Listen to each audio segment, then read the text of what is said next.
Will the villains get closer to safety, or will Chelsea get their 6th consecutive win against Aston Villa? Watch until the end of this preview to hear all of my thoughts on tomorrow's match.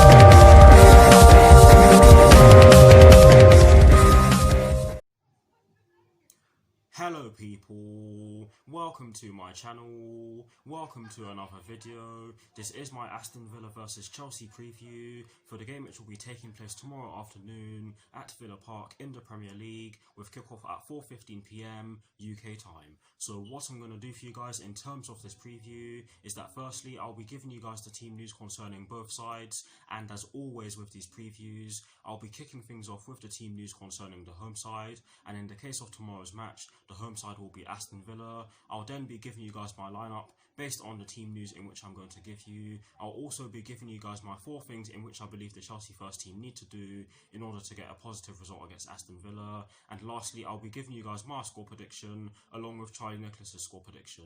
So without further ado, let's get straight into this preview.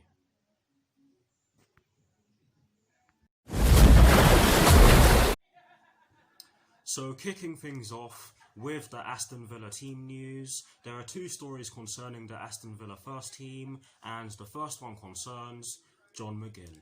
And this story explains that John McGinn will be facing a late fitness test after going off against Sheffield United on Wednesday in the 0-0 draw at Villa Park. So that is the first story concerning the Aston Villa first team. The second and final story concerning the Aston Villa first team is to do with Danny Drinkwater, Bjorn Engels, Wesley, Tom Heaton and Frederick Gilbert. I hope I pronounced his surname correctly. But anyways, this story explains that Danny Drinkwater isn't eligible for selection, sorry for stuttering there, as he is out on loan from Chelsea. Bjorn Engels, Wesley and Tom Heaton are all out, but Frederick Gilbert has returned to training. So that is it for the Aston Villa team news. Now moving straight on to the Chelsea team news, there are also 2 stories concerning the Chelsea first team, and the first one concerns Ruben Loftus-Cheek. This story explains that Ruben Loftus-Cheek could make his first appearance of the season after a lengthy spell on the sidelines with that Achilles injury in which he picked up at the end of last season when we went to America to play New England Revolution, I believe it was. Positive news for us. But anyways, that is the first story concerning the Chelsea first team. The second and final story concerning the Chelsea first team is to do with Fikayo Tomori, Callum Hudson-Odoi and N'Golo Kante. And this story explains that Fikayo Tomori will miss out with a muscle injury sustained in training, while Callum Hudson-Odoi is also not ready for competitive action, but N'Golo Kante should be available. So that is it for the Chelsea team news, and that is also it for the team news concerning both sides. Guys, I really do apologise for stuttering. I haven't done one of these in ages. But yes, quite a bit in the way of updates concerning both teams. But yes, it is sounding very positive in our camp. But yes, that is it for the team news concerning both Aston Villa and Chelsea.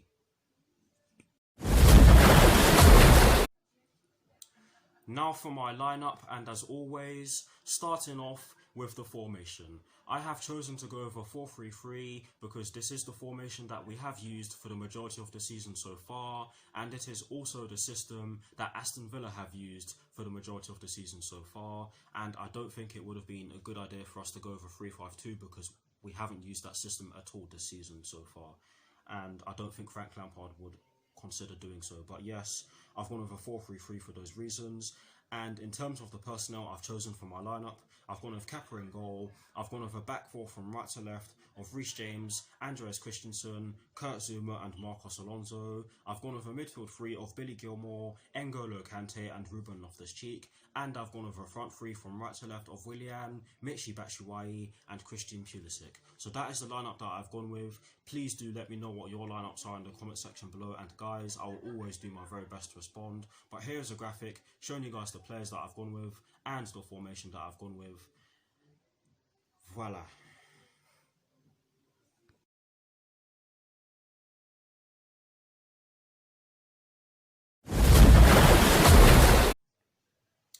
Now for my 4 things in which I believe the Chelsea first team must do against Aston Villa tomorrow afternoon. The first thing in which I definitely want the first team to go out and do tomorrow afternoon against Aston Villa is that I want to see them taking long shots, because Aston Villa are fighting relegation and they're going to try and sit back and hit us on the counter-attack. They're very capable of doing that. Yes, they haven't shown that many times this season, but they have the players to do it. They've got some attacking flair in their team, and with the fact that they're battling relegation at this particular stage of the season, it is almost certain that they're going to try and do that. And as I always say on my channel in this particular part of my Premier League previews, sorry for starting there, it's not guaranteed that we're going to be able to weave our way through. It's not guaranteed that we're going to be able to weave our way through defences, and that is exactly why I believe it's imperative that the Chelsea players go out and take long shots tomorrow. So that is the first thing in which I believe the Chelsea first team need to do against Aston Villa tomorrow afternoon. The second thing in which I believe the Chelsea first team must do against Aston Villa tomorrow afternoon is that they must kill the game by being clinical. We have Manchester City after Aston Villa, and we're not guaranteed points in that game, even though we're at home. Yes, there are going to be no fans there, of course, but we're at home and fans are still going to be watching. So it's only right that we rest players and ensure that we'd be able to put in a good performance against Manchester City. I hope that made sense, by the way. But yes, we have to kill the game so that Frank Lampard can maybe bring off players and put other players on who don't necessarily get so much game time, and give them some game time so they can possibly prepare if anyone gets injured. I hope that made sense, because at the end of the day, Frank Lampard can only do so much on the touchline. So yeah, that's exactly why I believe we need to kill the game and be clinical, because if we don't, this Aston Villa side, they've got a lot of attacking flair, like I've said already, and they do have some attacking players who are very capable of punishing us if we don't take our chances. But yes, that is the second thing that I believe the Chelsea first team must do against Aston Villa tomorrow afternoon.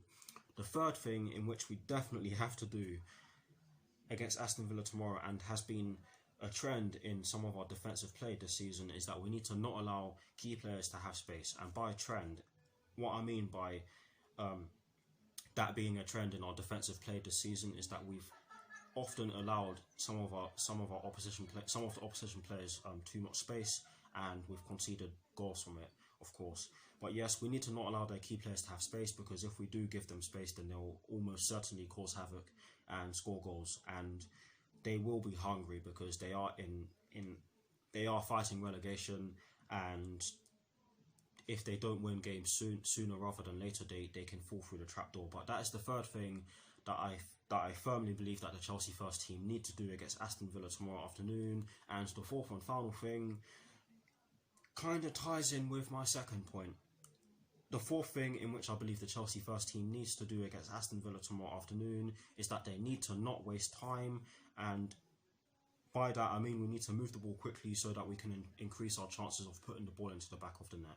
And the reason why that ties in with my second point is because if we're able to score earlier, then it gives us more of a chance of killing off the game and resting players, or Frank Lampard resting players, shall I say. But that is the fourth and final thing that I believe the Chelsea first team needs to do against Aston Villa tomorrow afternoon.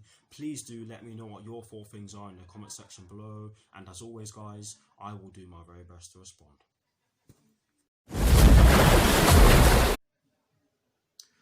Now getting straight into the last section of this preview, which is of course the predictions section. And starting off with Charlie Nicholas's score prediction, he has gone with a 3-1 Chelsea win. Surprise, surprise. And the reason why he's done so is because he believes that all of a sudden the relegation picture can change massively at the weekend. If Bournemouth win and West Ham United earn a point, Villa will have to take a bit more of a risk. Jack Grealish played well against Sheffield United, while John McGinn got 60 to 65 minutes under his belt. There is absolutely nothing inspiring either up front or on the wings. Jack Grealish can pick a pass, but you need people to work and run in behind. Sorry about that. McGinn can do that, and so can Conor Hourihane. Sorry for stuttering there. He works well with Jack Grealish. Get them two to make runs in behind, and it will give them a chance. Chelsea are not the greatest at defending that scenario, but they can counter-attack. Villa need to gamble. Mason Mount and Billy Gilmore could stay in the team. Tammy Abraham will be fit and fresh, and Olivier Giroud will want to do something, but there is nothing at the end of the summer to play for, so it is a sprint finish. I can see Chelsea picking Aston Villa off. So that is exactly why Charlie Nicholas has gone with a 3-1 Chelsea win, and in many ways I can see what he's saying, and it pretty much emphasises what I was saying in the part of this preview, sorry for stuttering again, where I was giving you guys my 4 things in which I believe the Chelsea first team need to do tomorrow afternoon against Aston Villa. But anyways, now to conclude this preview, I'm going to give you guys my score prediction, and you will all be surprised to hear that I've actually gone with the same prediction as Charlie Nicholas, and that is a 3-1 Chelsea win. And the reason why I've done so is because, guys, I don't know about you, but we really should be beating this Aston Villa team. And yes, I am considering the fact that we have been the players have been on a break for just over 3 months now, but the quality from the quality in the Chelsea team really should shine through tomorrow afternoon. Yes, I do think we'll concede because of the fact that we have been on a break for a while, a long while, shall I say, in a footballer's perspective. But I'll say it again, I do think we should have enough quality to get the job. I do think that we should have enough quality, no matter what side Frank Lampard fields, to get the job done. But yes, I hope that made sense. That is exactly why I've gone with a 3-1 Chelsea win. Please do let me know what your score predictions are in the comment section below. And as always, guys, I will do my very best to respond. That is it for this preview. Guys, I do apologise for being rusty. I haven't done one of these in a very long time. The last time in which I did one of these was, of course, when we were due to play Everton at Stamford Bridge back in early March. Again, sorry for stuttering, but yes, I really do appreciate all of your support, and again, thank you all for helping me to 1,000 subscribers. And anyways, thank you all for watching. Like, comment, and subscribe to my channel if you're new, and I will see you all very soon for some more videos. I really need to go, I'm stuttering. My next video will be my team sheet reaction, and I will be doing a match reaction video, and I will of course be doing a match review. So please stay tuned for that. Come on, you Blues. Come on, Frank Lampard. Let's get that 6th consecutive win against the Villains, and peace. Come on, Chelsea.